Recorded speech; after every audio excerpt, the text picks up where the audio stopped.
국정농단 사건에 연루돼 헌정사상 처음으로 탄핵된 박근혜 전 대통령에 대해 검찰이 징역 30년을 구형했습니다.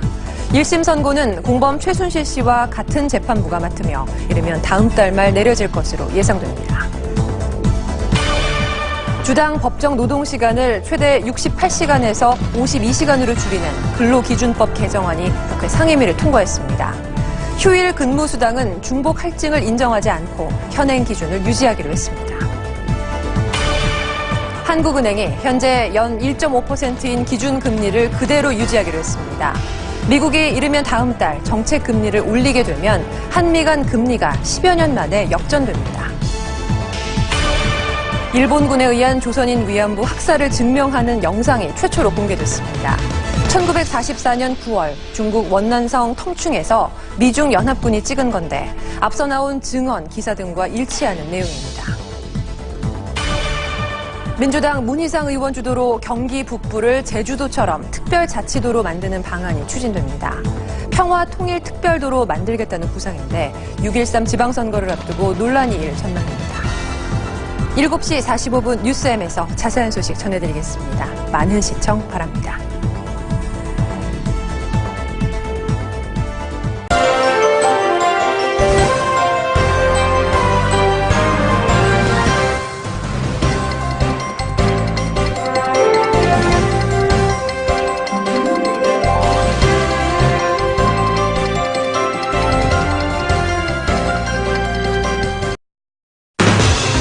국정농단 사건으로 헌정사상 처음으로 탄핵된 박근혜 전 대통령에 대한 결심 공판에서 검찰이 징역 30년을 구형했습니다. 1심 선고 공판은 공범 최순실 씨와 같은 재판부가 담당합니다. 주당 법정 노동시간을 최대 68시간에서 52시간으로 줄이는 근로기준법 개정안이 국회 상임위를 통과했습니다. 휴일 근무수당은 중복 할증을 인정하지 않고 현행 기준을 유지합니다. 한국은행이 현재 연 1.5%인 기준금리를 동결하기로 했습니다.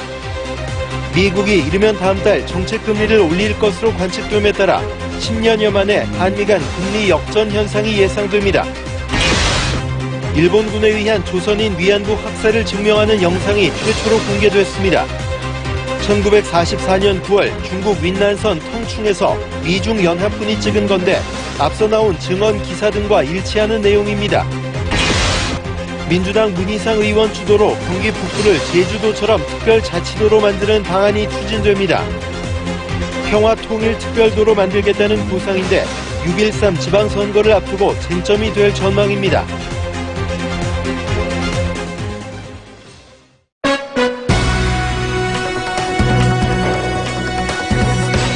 여러분 안녕하십니까? 국정농단 사건의 정점인 박근혜 전 대통령에게 징역 30년이 구형됐습니다. 검찰은 국민으로부터 위임받은 대통령 권한을 사유화해 헌법 가치를 훼손했다며 재판부에 중형을 요청한 이유를 밝혔습니다. 윤산 기자입니다. 검찰이 국정농단 사태 주범 박근혜 전 대통령에게 유기징역 상한선인 징역 30년에 벌금 1,185억 원을 구형했습니다.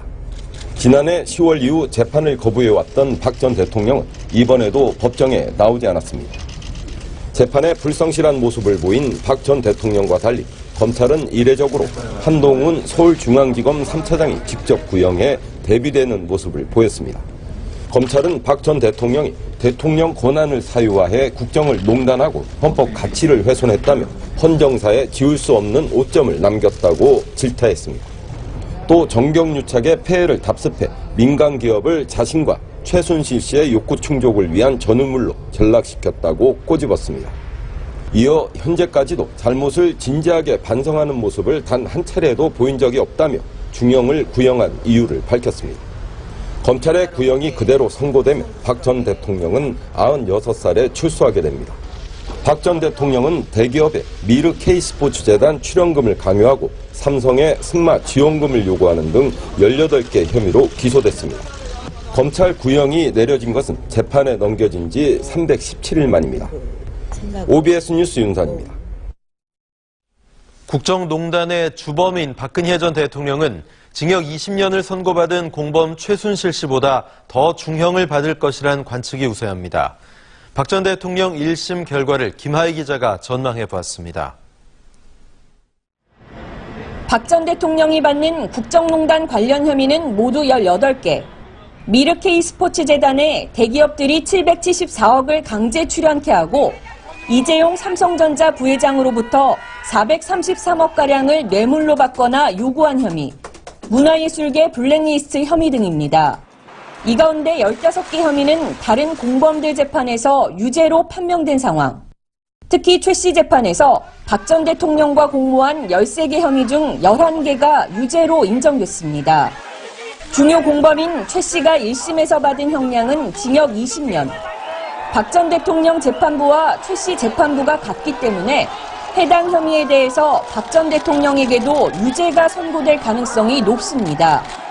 게다가 민간인인 최 씨와 달리 공직자였던 박 전 대통령의 뇌물수수는 형이 더 가중될 수 있습니다.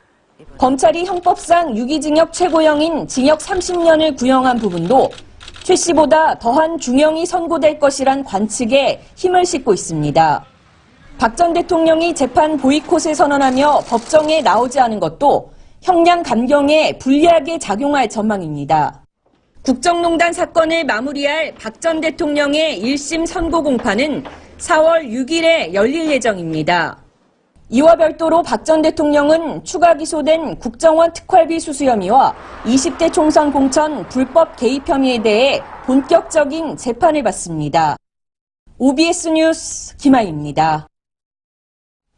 징역 30년과 벌금 1,185억 원이라는 검찰의 박근혜 전 대통령에 대한 구형에 여야 반응이 엇갈렸습니다. 특히 더불어민주당은 박 전 대통령 혐의의 무게를 생각하면 매우 당연한 결과라고 밝혔고 자유한국당은 사형보다 더 잔인한 구형이라고 지적했습니다. 바른미래당은 국민 법 감정으로 보면 결코 무겁다 할 수 없다면서도 다시 반복돼서는 안 될 안타깝고 유감스러운 일이라고 논평했습니다. 주당 법정 근로시간 한도를 68시간에서 52시간으로 단축하는 근로기준법 개정안이 이르면 내일 국회 본회의에서 처리됩니다.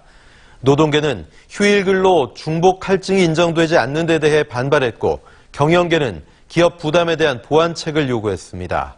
차윤경 기자입니다. 일주일을 7일로 명시하고 주당 법정 근로시간 한도를 52시간으로 하는 근로기준법 개정안이 오늘 새벽 국회 환경노동위원회를 통과했습니다. 이에 따라 토요일과 일요일을 포함한 주 7일 동안 주당 법정 근로시간은 지금의 68시간에서 16시간 줄어든 52시간까지 허용됩니다. 시행은 단계적인데 300명 이상 사업장은 오는 7월부터 50명에서 299명은 2020년 1월부터, 5명에서 49명은 2021년 7월부터입니다. 휴일 근로수당은 지금처럼 8시간 이내면 통상임금의 150%, 8시간이 넘으면 200%를 지급합니다. 공무원과 공공기관에게만 적용되던 법정 공휴일 유급 휴무 제도는 민간에게로 확대됩니다. 또 사실상 무제한 근로가 가능했던 특례업종은 현재 26개 중에서 육상운송업과 수상운송업, 항공운송업, 보건업 등 5개만 허용했습니다. 개정안은 이르면 내일 본회의에서 처리될 예정인데 2013년 국회 논의 시작 후 5년 만에 전역에 있는 삶에 한 걸음 다가간 셈입니다. 세계에서도 가장 높은 시간의 장시간 노동을 유지하고 있는데 이것을 우리가 획기적으로 개선하는 중요한 첫걸음이라고 생각합니다. 그러나 휴일에 일한 대가로 연장근로수당과 휴일근로수당 동시지급을 요구해왔던 노동계는 계약된 법안이라며 강력 반발했습니다. 반면 경영계는 영세기업의 부담을 이유로 공휴일 유급화와 특혜업종 축소 등과 관련한 추가적인 보완책 마련을 요청했습니다. OBS 뉴스 차윤경입니다. 한국은행이 기준금리를 또다시 동결했습니다. 미국이 예상대로 다음 달 금리 인상에 나선다면 한미 간 금리는 10년여 만에 역전됩니다. 최한성 기자입니다.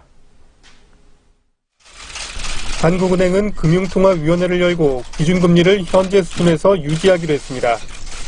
이로써 작년 11월 0.25%포인트 인상되며 연 1.5%가 됐던 기준금리는 석 달째 동결됐습니다. 이번 결정은 금리 인상 여건이 무르익지 않았다는 판단에 따른 것으로 풀이됩니다. 우리 경제는 작년 3%대 성장률을 회복했지만 과열을 우려할 만한 상황은 아닙니다. 물가도 낮은 수준입니다.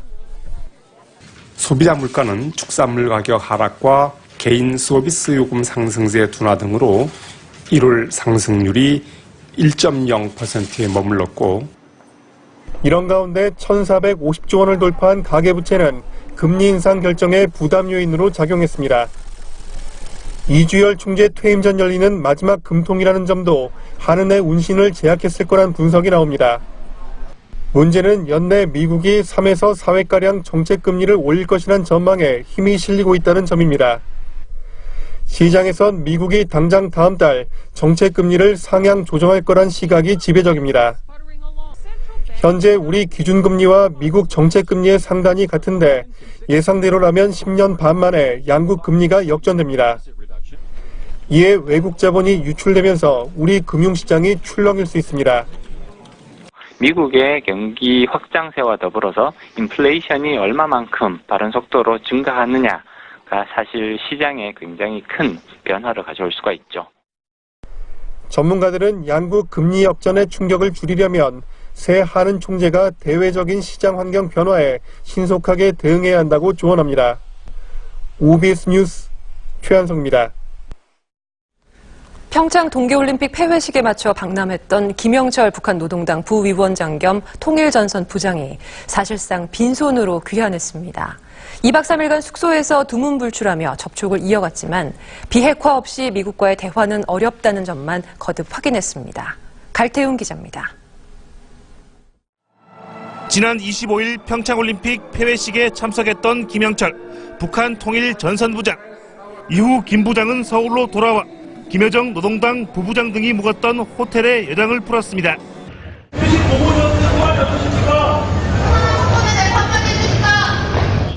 그때부터 호텔은 북측의 베이스 캠프가 됐습니다. 17층 전체를 숙소 겸 회담장으로 쓴 겁니다. 우리도 한 층 밑에 상황실과 사무국을 꾸렸습니다. 14층과 15층에도 인력들이 상주하며 실시간 접촉에 대비했습니다. 실제로 북측이 투숙한 17층 곳곳에는 소규모 회의 공간이 구비되어 있습니다. 하지만 두문불출 회동의 성과는 비핵화가 먼저라는 메시지의 재확인뿐이었습니다. 수차례 강조한 미국과의 대화 용의의 실체는 조건 없는 대화였기 때문입니다. 북한 매체들도 간접적으로 우리의 결단을 촉구했지만 여의치 않았습니다. 남조선 미국 동맹이란 호울뿐이며 정부가 민중의 힘을 믿고 트럼프의 압박과 도발에 단호히 맞서야 한다고 강조했습니다. 사실상 빈손으로 돌아간 김 부장의 표정은 상당히 굳어 있었습니다. 다음 달 동계 패럴림픽에서 고위급 접촉이 재개될 가능성이 크지만 선택지는 많지 않아 보입니다. 한편 방남 당시 시위대에 막혀 군용 교량으로 우회했던 김 부장 일행은 귀환 때도 일방 통행로를 역주행해 통일 대교를 건넜습니다. OBS 뉴스 갈태웅입니다. 북한 김영철 부위원장은 돌아갔지만 후폭풍은 국회를 강타했습니다. 여야가 부딪히며 국회 운영위와 정보위가 줄줄이 파행했습니다. 정철규 기자입니다. 북한 김영철 부위원장에 대한 긴급 현안 질의를 위해 소집된 국회 운영위원회. 하지만 한쪽 좌석이 텅 비었습니다. 한국당만 나왔을 뿐 임종석 청와대 비서실장은 물론 민주당도 참석하지 않은 겁니다. 국회와 국민을 무시한 처사로밖에 볼 수 없습니다. 이 점에 대해서 위원장으로서 매우 유감이라는 말씀을 드리면서 운영위는 결국 개회 5분 만에 정회했습니다. 민주당은 여야가 합의한 법안 심의 대신 합의하지도 않은 긴급 현안 질의를 일방적으로 추진했다며 정치 공세라고 비판했습니다. 위원장이 이렇게 일방적으로 계속 회의를 연기하고 또 취소시키고 이걸 반복하고 있고 안건도 마음대로 지금 주장을 하고 계시는데 그러면서 앞으로 정치 공세를 위한 상임위는 응하지 않겠다고 못 박으며 정무위원회나 환경노동위원회 등만 참석하고 정보위원회는 불참했습니다. 국가정보원으로부터 김영철 부위원장에 대한 보고를 들을 예정이었던 정보위원회는 민주당을 비롯한 국정원까지 나오지 않으며 여권에 대한 성토가 이어졌습니다. 왜 김영철을 할 수밖에 없었는지에 대한 국민적인 어떤 질문에 답변을 해야 될 책임이 문재인 대통령과 이 정부에 있습니다. 한국당은 김영철 부위원장에 대해 묻기 위해 2월 국회 마지막 날인 내일 국무총리와 법무부, 국방부, 통일부 장관을 대상으로 긴급 현안 질의를 요구해 전운을 예고했습니다. OBS 뉴스 정철규입니다. 평창 동계 패럴림픽 대회에 참석하는 북한 대표단과 선수단 24명이 대회 개막 이틀 전인 다음 달 7일 경의선 육로를 통해 내려옵니다. 남북은 오늘 판문점 북측 지역인 통일각에서 실무회담을 열고 이 같은 내용의 공동 보도문에 합의했습니다. 다만 예술단과 응원단은 내부 사정으로 보내지 않겠다는 북측 의사를 존중해 파견 계획에서 제외했습니다. 이는 지난달 17일 고위급 회담 실무회담에서 결정됐던 150여 명에서 대폭 줄어든 규모로 최종 인원은 국제 패럴림픽 위원회를 통해 확정됩니다. 민족의 위사. 중국 군용기가 한 달여 만에 우리 방공 식별구역을 또 침범했습니다. 합동참모본부는 오늘 오전 9시 34분 중국 군용기 한 대가 이어도 서남 쪽에서 진입한 뒤 부산 동남 쪽에서 기수를 틀어 울릉도 서북쪽 약 50km까지 북상했다고 밝혔습니다. 이후 11시 34분 기수를 남쪽으로 돌린 군용기는 진입 경로를 따라 오후 2시 1분 우리 방공 식별 구역을 최종 이탈했습니다. 군 당국은 정보 수집 목적으로 추정된다며 군사 외교 채널들을 통해 강력하게 항의하기로 했습니다. 문재인 대통령은 올 들어 처음으로 하루 휴가를 보냈습니다. 이른바 포스트 평창 구상에 집중한 것인데요. 북미 대화 성사를 위해 정부가 어떤 후속 역할을 할지에 대한 고민도 깊어지고 있습니다. 오민나 기자입니다. 평창 동계올림픽이 열린 2월에만 14번의 정상급 회담을 이어온 문재인 대통령이 평창 이후 전국 구상에 돌입했습니다. 남북 간 해빙 분위기가 북미 대화로까지 이어질 수 있을지가 최대 관심사입니다. 문 대통령은 조만간 도널드 트럼프 미국 대통령과 전화 통화를 하고 올림픽 기간 동안 이뤄진 회동 결과를 공유할 것으로 알려졌습니다. 미국은 북한과의 대화에 대해 조건부라는 점을 거듭 확인했습니다. North Korea, who by the way wants to talk, as of last night you heard that, they want to talk. And we want to talk also only under the right conditions. 미국 언론은 미국은 북한과의 대화 문턱을 낮추고 북한은 비핵화 의지를 보여야 한다고 한 문 대통령의 발언도 함께 전달했습니다. 트럼프 대통령이 조건부 대화를 다시 언급한 데 대해 우리 정부는 그만큼 미국이 강력한 의지를 지닌 것으로 분석하고 있습니다. 북한 비핵화에 대한 미측의 강력한 의지와 대화를 통한 북핵 문제 해결 관련 미측의 입장을 표명한 것으로 평가됩니다. 정부는 미국과 협의를 계속하는 동시에 북한이 조속히 대화에 호응하도록 설득을 계속하겠다는 입장이지만 포스트 평창 구상과 중재자 역할에 대한 고심은 계속될 것으로 보입니다. OBS 뉴스 오민나입니다.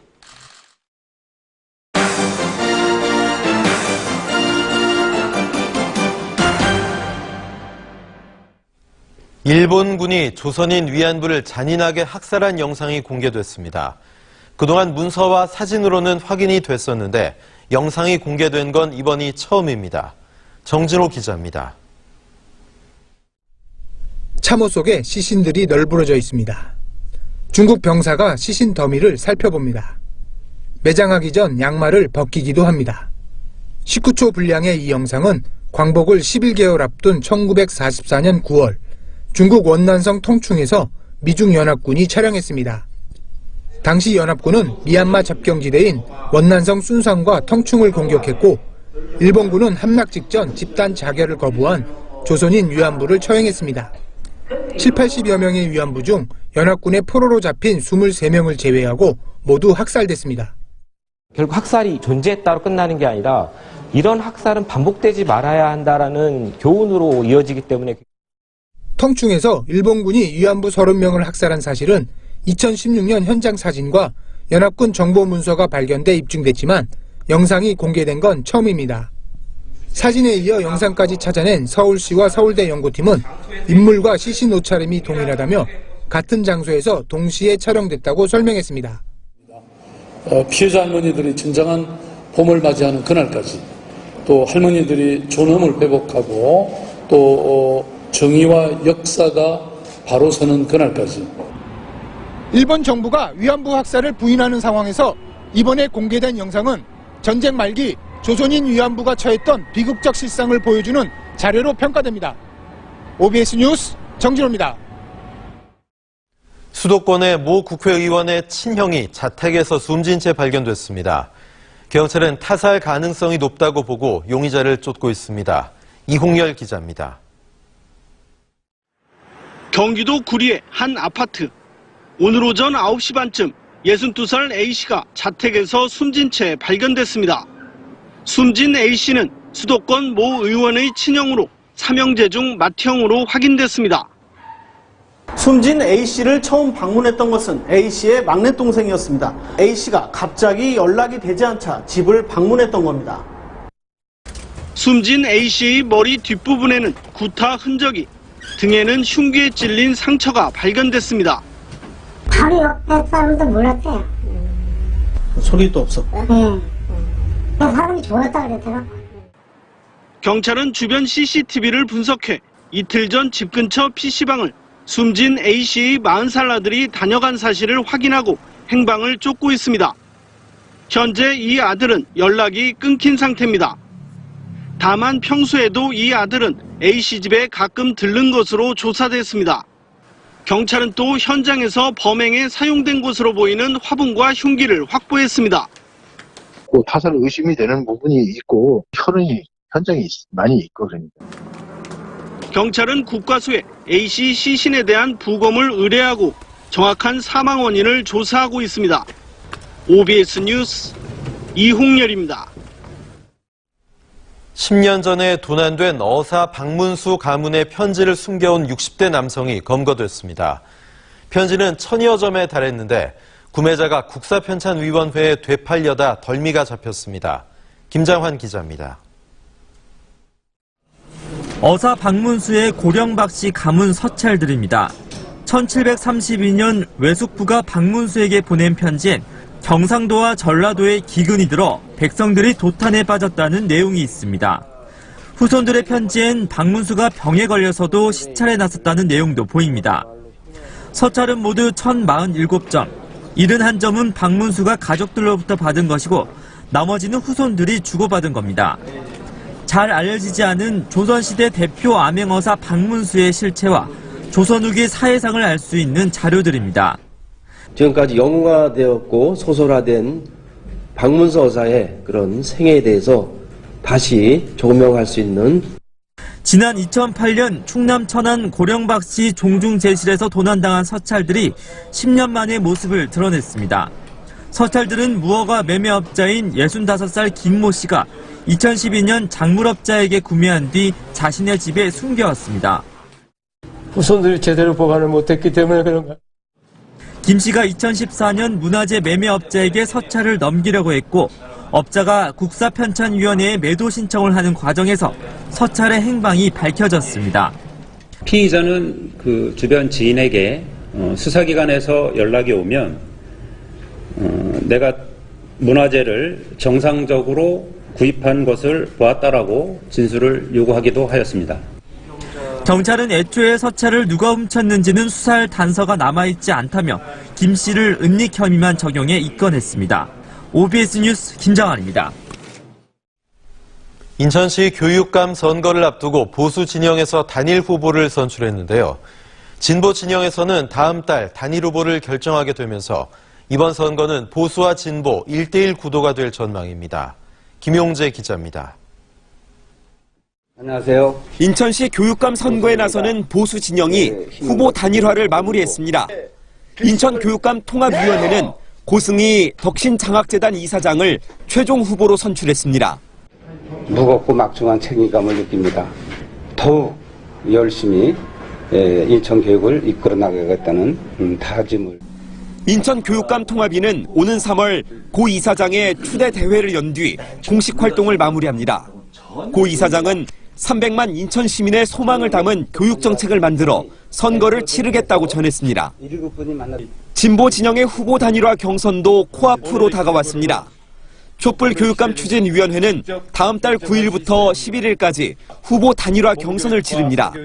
경선에는 도성훈 동암중학교 교장과 임병구 인천예술고 교사가 후보로 나섭니다. 개학과 경선 일정이 겹친 청소년 시민참여단 3천여 명의 ARS 투표가 내일 시작되고 경선 당일에는 일반 시민참여단 5만 4천여 명의 ARS 투표와 정책 배심원단 700여 명의 현장 투표가 진행됩니다. 이번 기회를 통해서 정말 교육, 학생, 학부모, 교사들이 정말 민주적으로 이렇게 이 교육 정책들을 실현시켜 나갈 수 있는 진보 진영 교육감 최종 후보는 다음 달 12일 발표될 예정입니다. OBS 뉴스 김용재입니다. 인천 내항은 인천 지역 첫 번째 항만 재개발 사업구역으로 시민들을 위한 친수 공간으로 변모를 앞두고 있는데요. 그 첫 사업으로 곡물 창고를 복합 문화 관광 시설로 조성하기로 했습니다. 김창문 기자입니다. 인천 내항 18부두 1985년 완공돼 수출의 전진기지 역할을 했지만 소음과 분진 등 주민 민원의 진원지로 꼽혔습니다. 신항만이 개장하면서 이용률까지 떨어지자 정부는 재개발하기로 결정합니다. 당초 민간 개발을 하기로 했지만 선뜻 나서는 사업자가 없자 공공개발 방식으로 전환합니다. 지난해 용역이 시작된 가운데 첫 번째 사업으로 해양수산부가 상상 플랫폼 조성사업 시행자로 인천시를 지정했습니다. 8부두에 있는 폐곡물 창고를 복합문화 관광시설로 리모델링하는 것입니다. 바닥 면적 12,150제곱미터의 이 창고는 내부에 기둥과 벽이 없는 단일 공간으로 국내 최대 규모입니다. 국비 123억 원 등 396억 원이 투입됩니다. 인천시는 청년 일자리와 창업 지원 시설, 공연 예술 등 문화시설을 설치할 방침입니다. 내년에 완공되면 인근 차이나타운과 개항장을 잇는 역사문화 벨트가 될 것으로 기대합니다. 거기에 마중물 사업으로 상상 플랫폼이 조성이 되면 전체적으로 원도심이 활성화될 것을 기대하고 있습니다. 이 사업을 시작으로 18부두 재개발 사업을 추진할 계획이며 인천시, 인천항만공사, 한국토지주택공사와 협업을 통해서 인천 내항 통합 마스터 플랜도 수립할 계획입니다.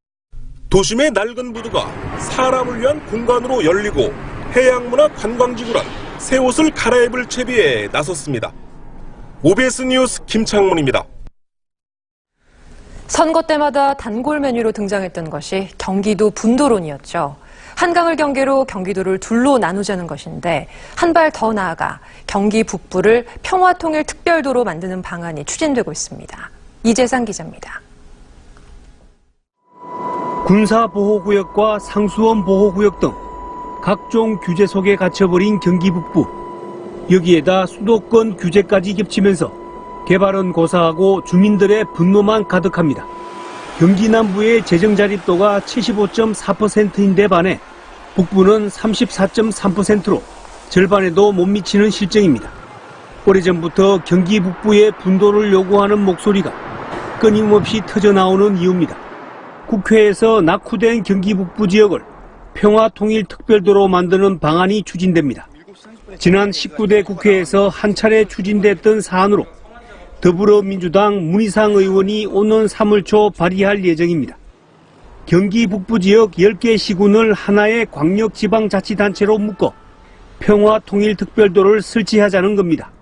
제주도처럼 정부 직할에 광역자치단체로 만들겠다는 것이 핵심입니다. 경기 북부의 분도에서 하나 더 나가서 일반 행정구역성의 분도가 아니라 특별자치도의 규정 형태로 저희는 이제 추진을 하려고 합니다.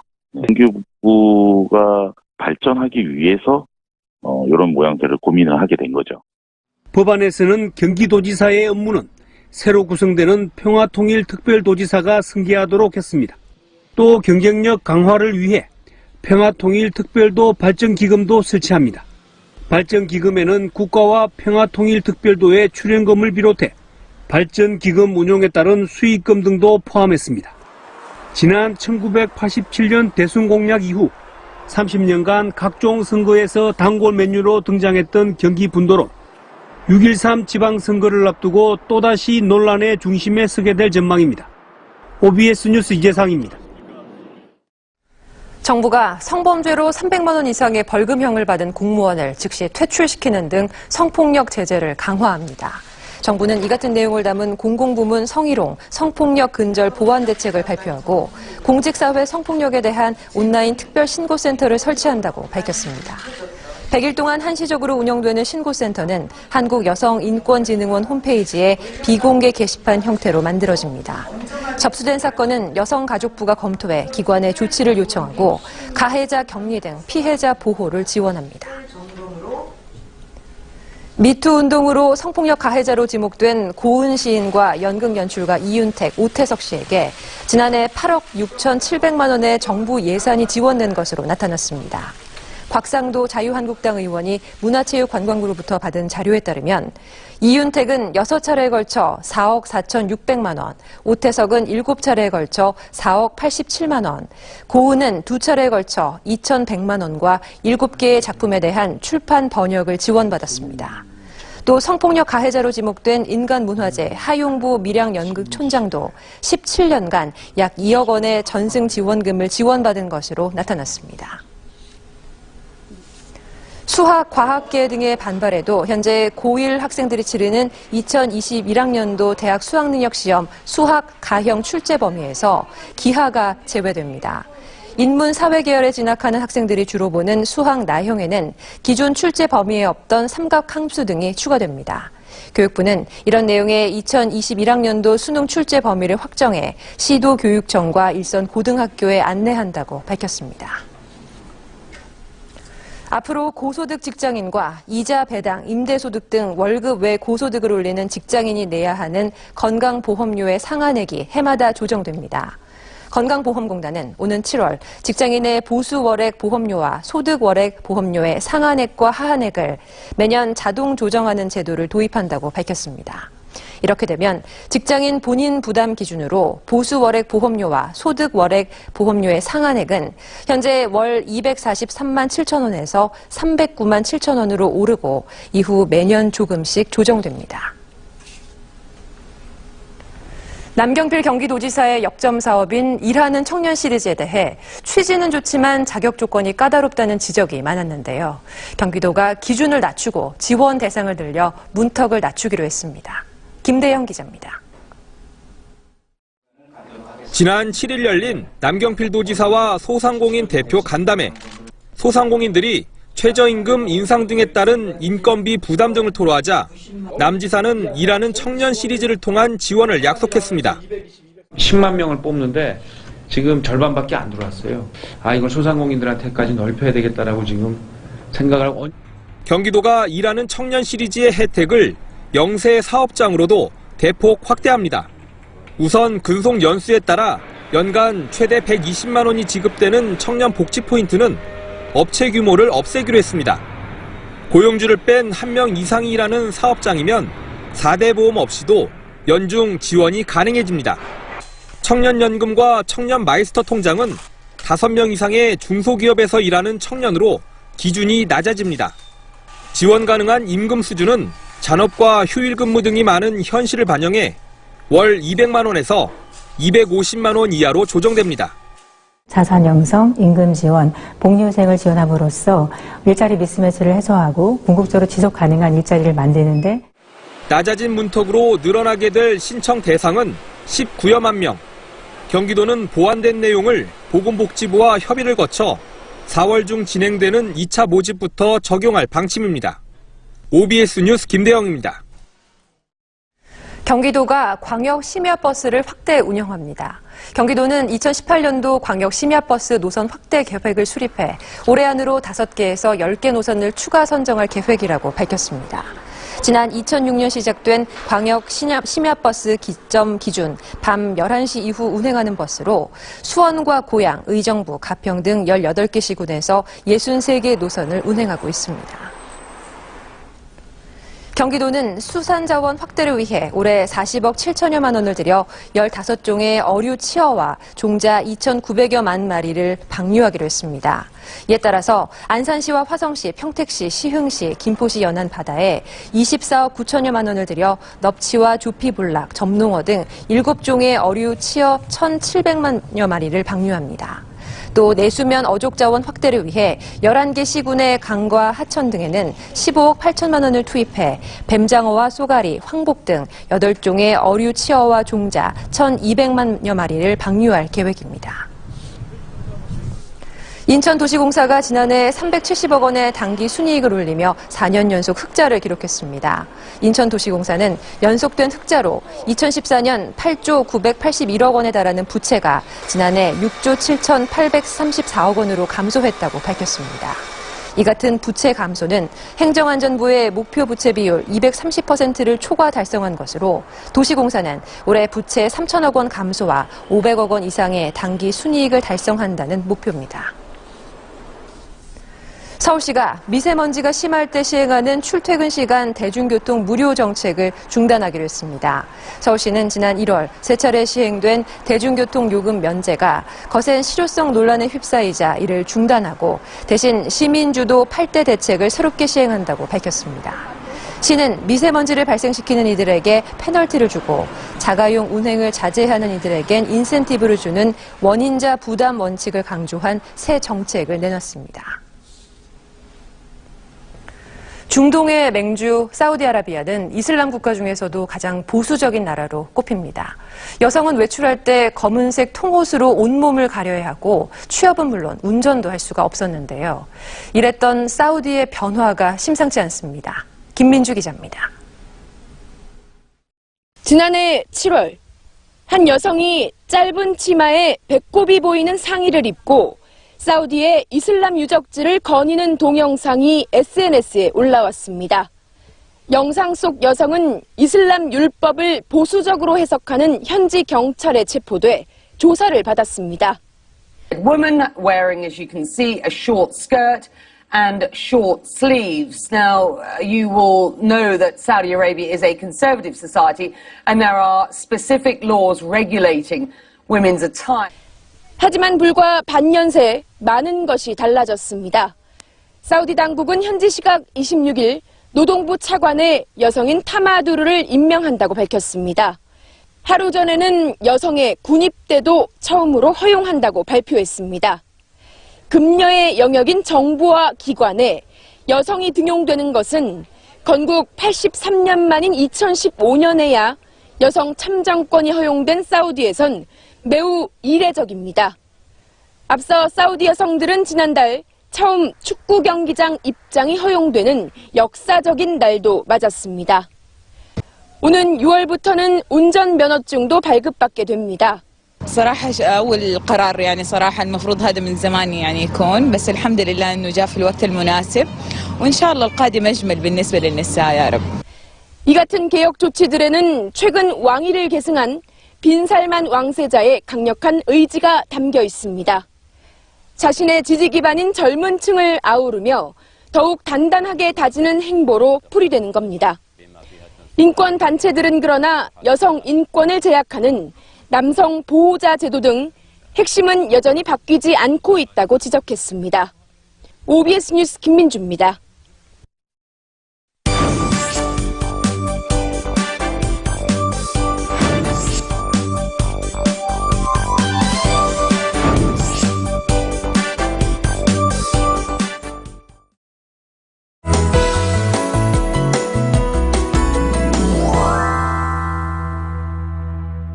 날이 따뜻해지면서 미세먼지가 말썽입니다. 현재 WHO 권고 기준 전국이 나쁜 상태를 웃도는 가운데 수도권을 포함한 중북부 지방은 위험 수준을 보이고 있고요. 중서부 지방은 내일 아침까지 공기가 탁할 것으로 전망됩니다. 충청과 남부 지방은 건조특보까지 발효 중인데요. 내일은 전국에 비가 내리면서 건조함을 해소시킬 것으로 예상됩니다. 전남 남해안과 경상도, 제주도에는 30에서 80mm, 수도권에는 5에서 20mm의 비가 예상되고요. 있고요. 강원 영서에는 1에서 3cm의 눈이, 강원 산지의 많은 곳은 15cm 이상으로 대설 예비특보가 내려진 상태입니다. 충청을 포함한 그 밖의 지방은 10에서 40mm의 비가 예상되는데요. 특히 제주 남부와 제주 산지는 호예비특보가 발효 중입니다. 내일 오늘보다 기온이 더 오르면서 큰 추위는 없겠습니다. 서울 기온 보시면 아침에 영상 4도로 시작해 낮 기온 8도까지 크게 오르겠습니다. 이어서 전국 날씨 전해드리겠습니다. 오늘 밤부터 내일 아침까지 서해안과 중부 내륙은 안개로 인한 사고 주의하셔야겠습니다. 파주 아침 오늘보다 5도가량 높아지겠고 낮 기온 8도가 예상됩니다. 경기 동부 지역 낮 기온 7도에서 9도 사이의 기온 분포를 보이겠고요. 내일 수원 아침 1도로 시작해 낮 기온 9도까지 오르겠습니다.